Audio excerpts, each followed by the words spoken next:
सीधा बोल रहा है, कैशियर भी बोल रहा है कि अब क्या कीजिएगा, सिम निकाल के फेंक दीजिए, वो हैक हो गया है। विष्णु प्रभाकर गांव वाले रिपोर्टर का आप सभी को नमस्कार है। ये चंद्रशेखर सिंह हैं और इनकी पत्नी शीला हैं।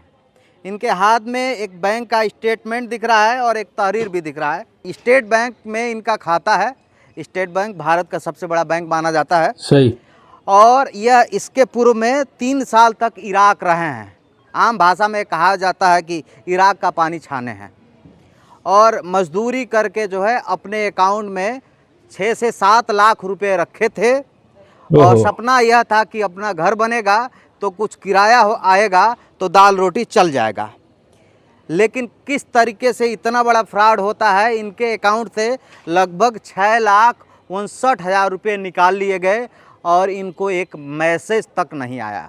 हेलो दोस्तों, मैं आपका दोस्त सैयद अली आरफी, न्यूज डायरेक्शन आरफी में आपका बहुत बहुत स्वागत है। आज मैं जो वीडियो आपके लिए लेके आया हूँ, एक गरीब आदमी प्रदेश में जाता है अपने घर वालों का पालन पोषण करने के लिए, पैसा कमाकर वहां से बैंक में भेजता है और जब वो वापस आता है और उसको पता लगता है कि उसके बैंक में पैसे ही नहीं है, उसके अकाउंट से पैसे ही गायब हो गए हैं, तो उसके दिल पे क्या गुजरेगी और उसका क्या हाल होगा। ऐसा ही ये आज का मामला है। जब ये बंदा प्रदेश से खा कमा कर घर पे आया और जब इस बंदे को पता लगा मेरे बैंक से अकाउंट से पैसा ही पूरा गायब हो गया है, तो इसके साथ क्या क्या मामला हुआ है, इस वीडियो को आखिर तक देखें। वीडियो को लाइक करें, चैनल को सब्सक्राइब करें। चलिए वीडियो शुरू करते हैं। अब सबसे पहला सवाल स्टेट बैंक ऑफ इंडिया पे खड़ा होता है कि 2 रुपया भी जब कटता है अकाउंट से तो उसका मैसेज आ जाता है, लेकिन 6.5 लाख रुपया एक व्यक्ति के अकाउंट से डिटेक्ट हो जाता है। और एक ट्रांजैक्शन नहीं, लगभग 40 से ज़्यादा ट्रांजैक्शन हुए हैं और लगभग 1 हफ्तों से ज़्यादा तक ये ट्रांजैक्शन हुआ है और एक भी मैसेज नहीं आया है। पूरा मामला क्या है समझते हैं। हम इस वक्त खड्डा तहसील परिसर में हैं और यह चक्कर अब तहसील और थाने का लगा रहे हैं। कितनी मेहनत के बाद यह 6 लाख रुपया कमाए थे, वह सारे सपने टूट गए। आंखों में आंसू है और ये लाजमी है कि कितनी मेहनत से एक इंसान कमाता है वही समझ सकता है। ये बताइए, पहले तो रोइए मत आप, ये बताइए कैसे क्या हुआ है बताइए। हम आज सुबह हम थोड़ा सा लकड़ी खरीद के लाए थे जंगला बनवाने के लिए। तो चिराई देने के लिए हम गए एटीएम से निकालने, तो एसबीआई का एटीएम बंद था तो सेंट्रल में चले गए। तो सेंट्रल में जब एटीएम डाले 10,000 रुपया डाले तो पर्ची निकला कि ब्लॉक है आपका अकाउंट। अच्छा, आपका एटीएम ब्लॉक है। ठीक है। तो हम भाग के फिर एसबीआई पे आए। अच्छा। तो मैंने ये कैशियर साहब के पास गए, पूछे कि भैया हमारा एटीएम क्यों ब्लॉक है, अभी तो नया नया एटीएम आया है, ब्लॉक क्यों हो गया। तो वो चेक किए तो वो कहे कि 270 रुपया आपके अकाउंट में है। अच्छा, और आपके अकाउंट में कितना था इसके पूर्व में? इसके पूर्व में लगभग 5 लाख के आसपास में हमारे अकाउंट में था। अच्छा।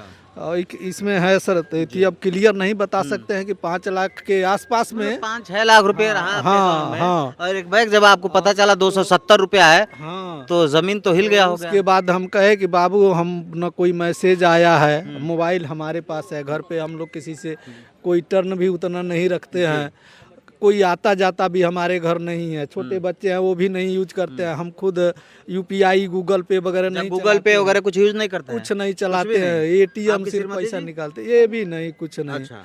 उसके बाद हम कहे कि भैया हमको बताइए कहाँ पैसा गया है, तो बैंक मैनेजर साहब कहे कि ऐसा है कि 354 रुपया आपके अकाउंट से कटेगा। अच्छा।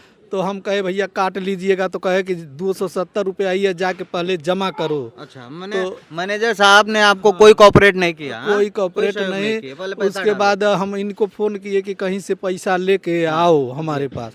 तो ये हमारा बच्चा 500 रुपया लेके गया, तब तक बैठे थे तो वो बोले कि भाग जाओ। मैनेजर साहब ऐसे बोले, मैनेजर बोले भाग जाओ। हाँ, भाग जाओ, जाके पहले पैसा जमा कराओ, उसके बाद आओ तो निकाल के देंगे। तो गए तो सामने वाले से एक भैया थे, उनसे कहे कि भैया हमारे अकाउंट में 400 रुपया थोड़ा डाल दीजिएगा।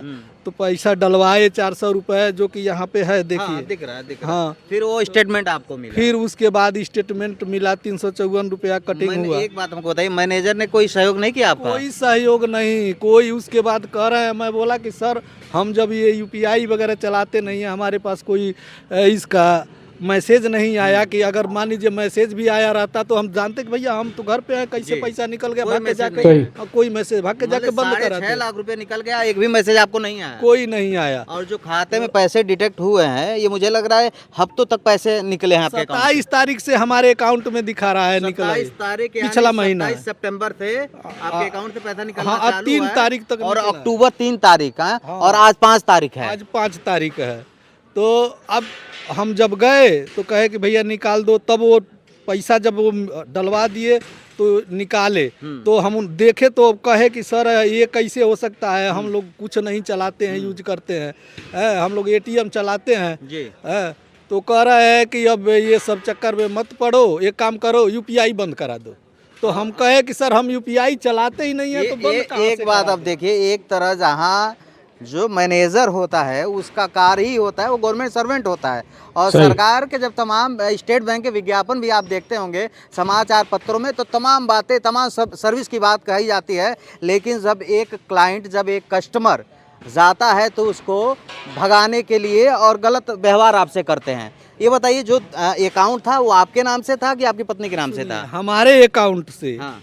4 लाख कुछ रुपया, 4,39,000, 4,20,355 रुपया आपके अकाउंट से कट गया है। अच्छा, और उसके आपके बाद श्रीमती से के अकाउंट से? तो सुनिए कहानी, तो भाग के हम घर आए। अब हम तो बीपी के मरीज हैं सर, अब तुरंत पानी वानी से धोए सर पे, दवा खाए, और उसके बाद तब भाग के साहब के पास आए हम।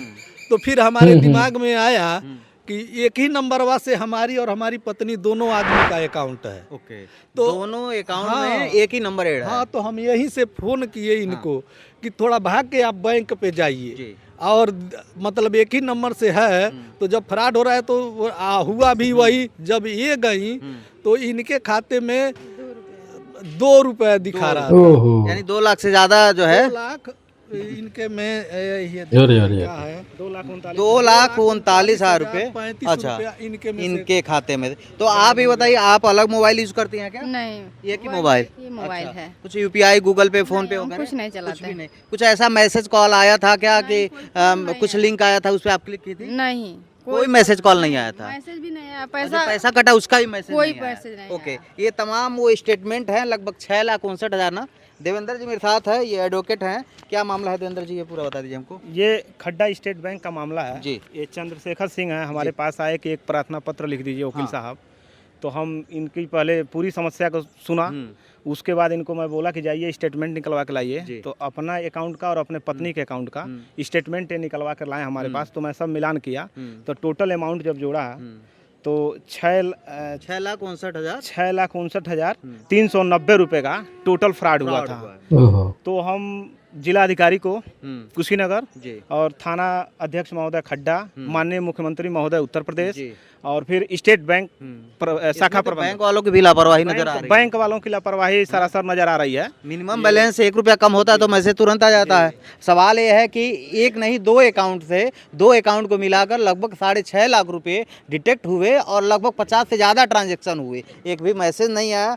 और पैसे जो कमाने वाला व्यक्ति है, 3-4 साल अपना जीवन खपाया कहीं विदेश में, और सपना था घर बनेगा, लेकिन वहीं जब बैंक में जाते हैं, बैंक परिसर में जाते हैं, बैंक मैनेजर से अपनी व्यथा बताते हैं, तो बैंक मैनेजर सांत्वना देने के बजाय इनको भगाने की कोशिश करते हैं। अब सवाल ये बड़ा लाजमी है, और हमेशा जो है स्टेट बैंक जो है संदेह के घेरे में इसीलिए रहता है क्योंकि स्टेट बैंक के तमाम कर्मचारियों का व्यवहार, और कहीं ना कहीं इनका अकाउंट में 6.5 लाख रुपए डिटेक्ट हुए और मैनेजर आपको भगाने लगे।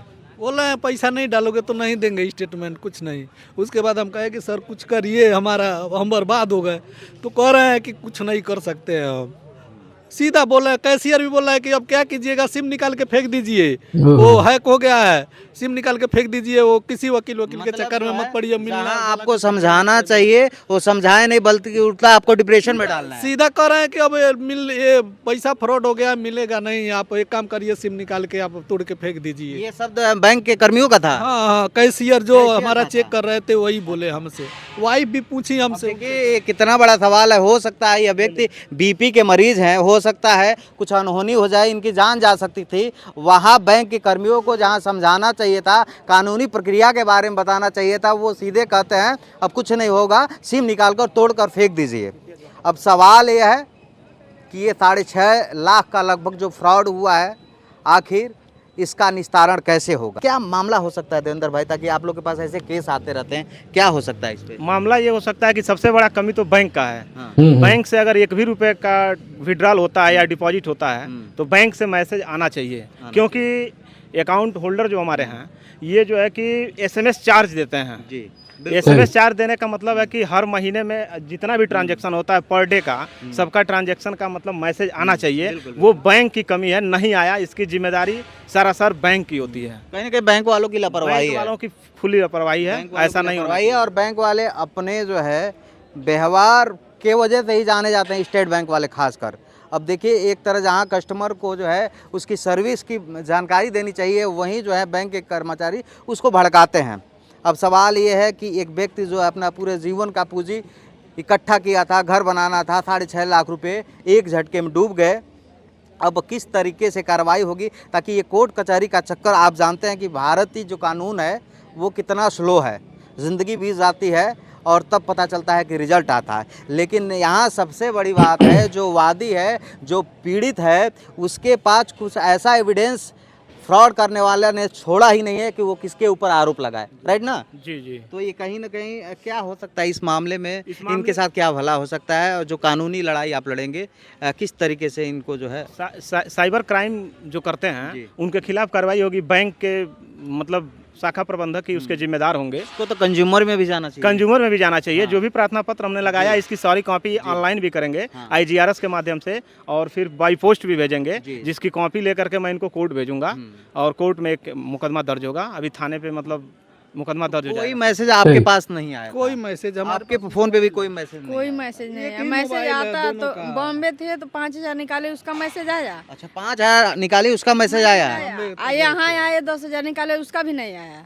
और उसके बाद आज गए हैं निकालने के लिए तो 6 लाख रुपए निकल गए, कोई मैसेज नहीं आया। क्या ऐसा तो नहीं है कहीं आधार कार्ड वगैरह आप लोग अपडेट कराए हो? यही मैसेज है। अच्छा, आधार कार्ड हम लोग नहीं अपडेट। ठीक है। तो ये जनपद कुशीनगर के खड्डा क्षेत्र का मामला है। खड्डा नगर पंचायत के रहने वाले हैं चंद्रशेखर सिंह, ये शीला देवी इनकी पत्नी है, और तहसील परिषद में मूर्छित पड़े थे। कारण यह था कि 6.5 लाख रुपए जीवन की गाड़ी कमाई ख़त्म हो गई एक झटके में। और मैं बार बार कहता हूँ कि ऑनलाइन फ्रॉड से बचिए, क्योंकि ऑफलाइन फ्रॉड को तो आप समझ सकते हैं, ऑफलाइन फ्रॉड को तो आप पकड़ सकते हैं, लेकिन जो ऑनलाइन का दौर है, आपके मोबाइल पे एक मैसेज आता है, एक लिंक आता है, आप क्लिक करते हैं और आपके सारे पैसे खाली हो जाते हैं, और उसके बाद आप कोर्ट कचहरी का चक्कर लगाते हैं। और कोर्ट कचहरी का चक्कर लगाने के बाद क्या होता है, ये आप सबको बताने की ज़रूरत नहीं है।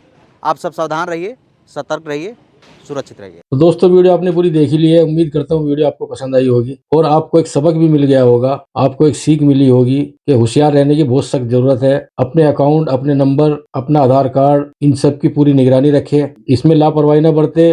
ये ऑनलाइन मामला ऐसे ही होता है, पता भी नहीं चलता और बैंक से पैसे गायब हो जाते हैं। समय समय पे अपना बैंक अकाउंट चेक करते रहे। चलिए, वीडियो को लाइक करें, इसी तरह की वीडियो देखने के लिए चैनल को सब्सक्राइब करें और कमेंट में हमें लिखकर जरूर बताएं आपको वीडियो कैसी लगी है। और वीडियो को ज्यादा से ज्यादा शेयर करें ताकि ये खबर लोगों तक पहुंच सके और होशियार हो सके। तो चलिए, वीडियो को यहीं पे एंड करता हूँ। मिलता हूँ नेक्स्ट वीडियो में, तब तक के लिए खुदा हाफिज।